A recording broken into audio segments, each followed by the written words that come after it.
So here's a question for you. To solo over a blues like this, should you be playing major or minor? Over the next few minutes, I want to end any confusion you might have about which scale to play when. Now this video is partly inspired by Leo Andertons, who I've seen say several times in his videos that he's not always sure when to play major versus minor. Now he's actually typical of a lot of players I see in that they can actually play really great, but there's just this small gap in knowledge holding them back. Now if you're one of those players, then what you're about to learn is going to massively increase your confidence when the time comes to pull out a solo. So to keep things simple, all the playing in this video will be based around the first position minor pentatonic shape. You know, the one that looks like this.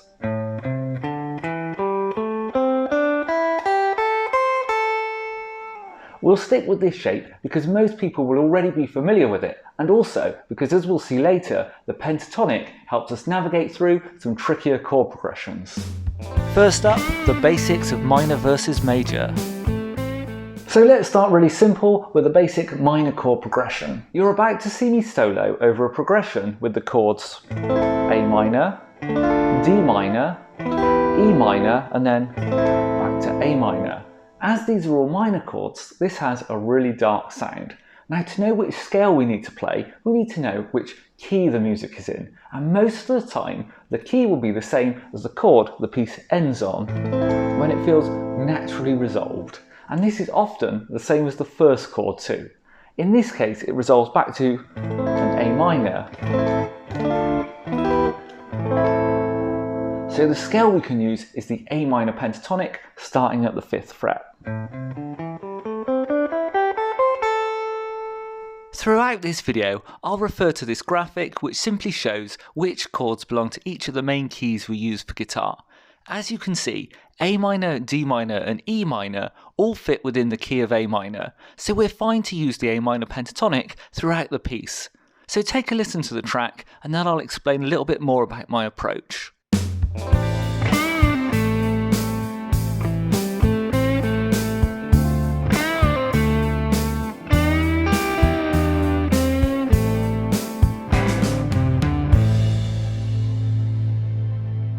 So even though we're free to use any notes from the A minor scale at any time, one thing you saw me doing frequently over that track was resolving my phrases back to the root note of A.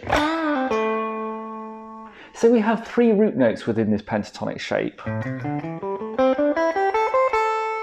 Firstly here, 5th fret of the low E string, this A, and then we have 7th fret of the D string, another A, and then finally 5th fret of the high E string, yet another A. So it's important to understand where these root notes fall so you can target them, and by landing on a root note at the end of a phrase, it immediately brings out that darker minor sound of the scale.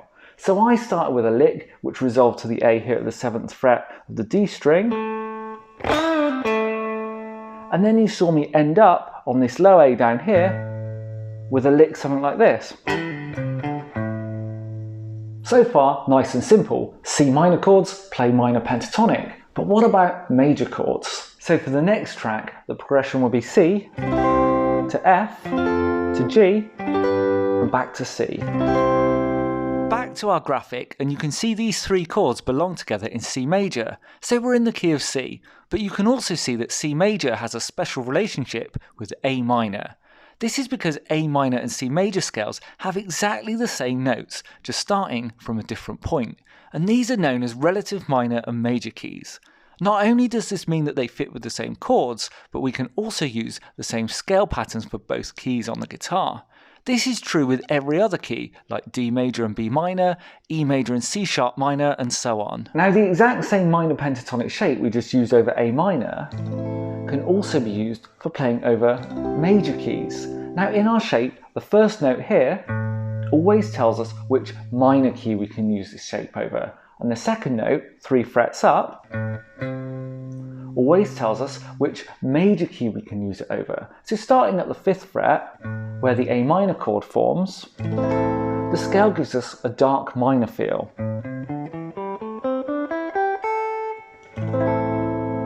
But then starting from the 8th fret, where the C major chord forms, the same scale now has a bright major feel.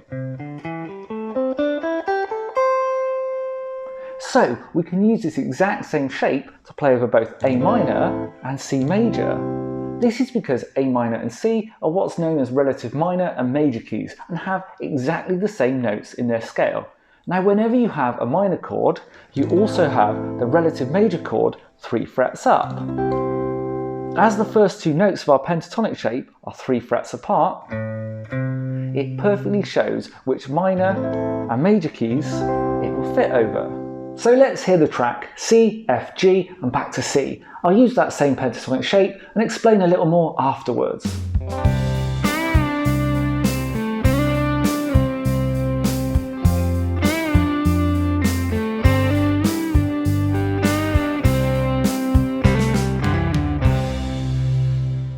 You'll remember earlier in A minor, I was resolving to the root note of A. Well, now to make this same shape fit over this major progression, I simply resolved to the C instead.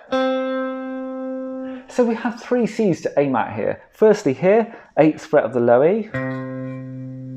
Then again here, 5th fret on the G. And then again, 8th fret on the high E. So over the track, I start with a lick which resolved to this C in the middle here.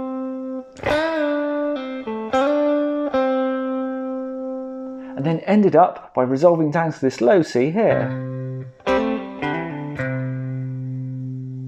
So by simply changing which note I resolve to, I change this same shape from dark and minor sounding to bright and major sounding.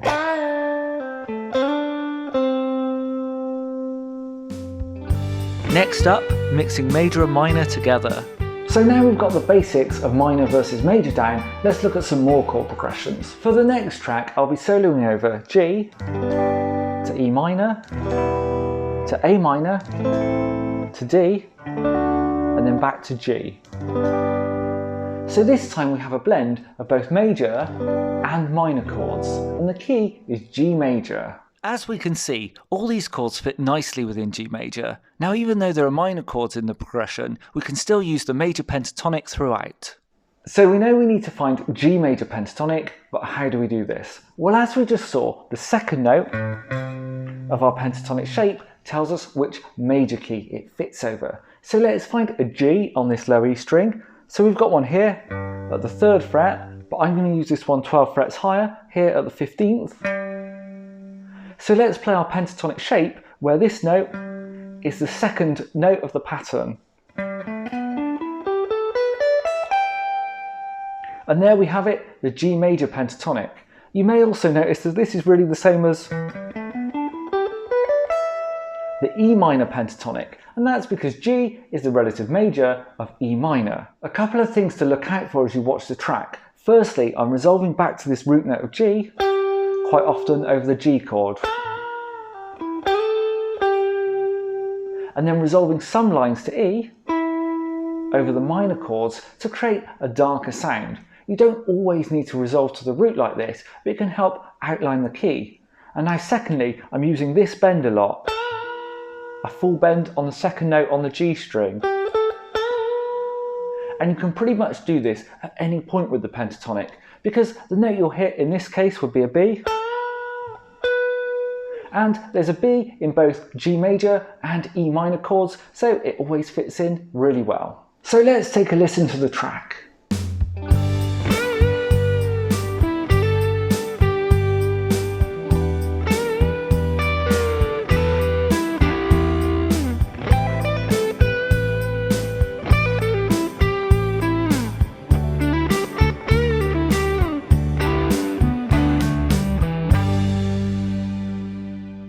Now to round out this part of the video, let's look at a progression that starts minor and then ends major. So this time the chords will be C sharp minor to G sharp minor to A and then E. So it starts off really dark with 2 minor chords and then brightens up with 2 majors. Now this is really common that songs transition between minor and major feel like this, and it would be really hard to say strictly which key this is in, either C sharp minor or E major, but as they're both the relative minor and major of each other, the same scale works over both. So let's see where C sharp is as our root note for our pentatonic shape. and that's here, the 9th fret on the low E. So there we have C sharp minor pentatonic, but then if we look 3 frets up, the second note of our shape is an E, so we get E major pentatonic. So let's go to the track, and you'll see me start off by playing this phrase which hits the C sharp minor here to really outline the minor feel. Then later on you'll see me landing on E notes here and here to really bring out the major flavour. There's some faster licks in here as well, but all I'm doing really is running through this pentatonic shape.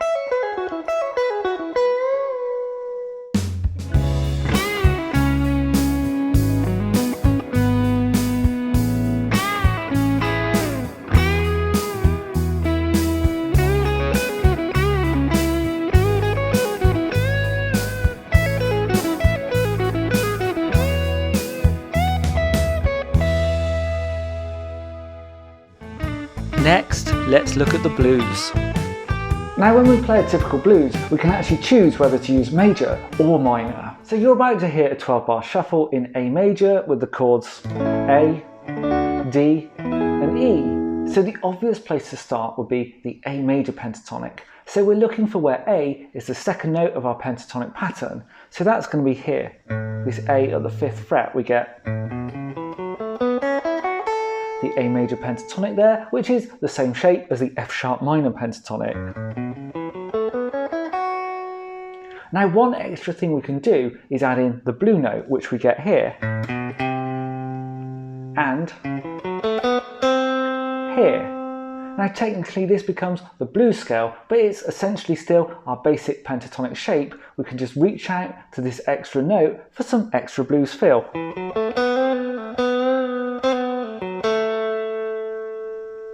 As we're playing in a major key, the root notes to resolve to are going to be these A's here, here and here. So take a listen. This is playing the A major scale over an A major progression.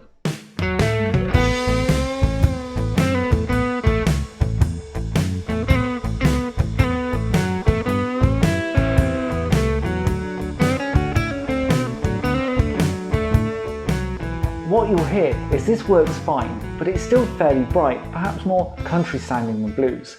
So if we want that darker, smokier blues sound, then we can actually use the A minor pentatonic scale over this A major chord progression. So that A minor scale kind of grinds against the A major chord, but in a good way. And now once again, we can add in that extra blue note here, and here, and this time, as we're now playing minor, our root note of A is here, here, and here. So now listen to the track again and hear how the minor scale really brings out that extra bluesy feel.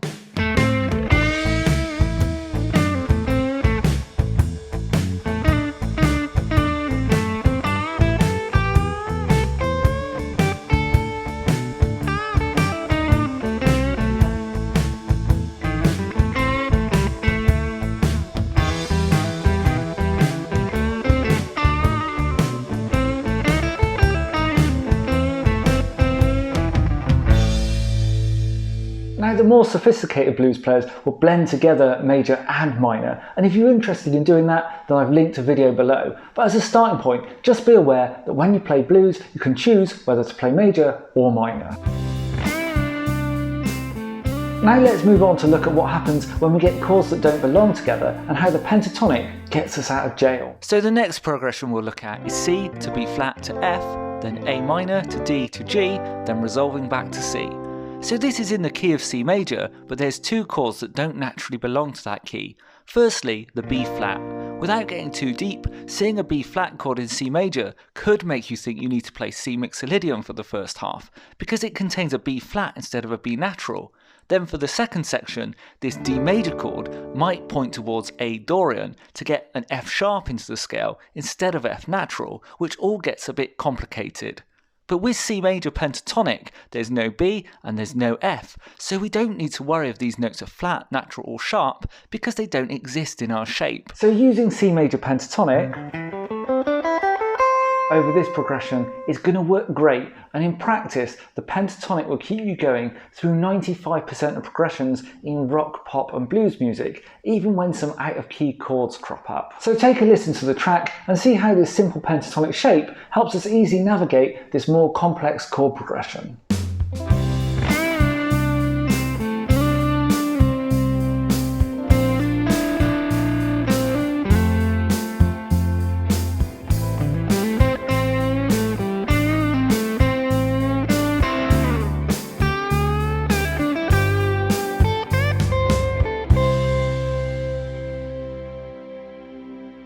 So I hope that was useful. Thanks for watching, and I'll see you next time.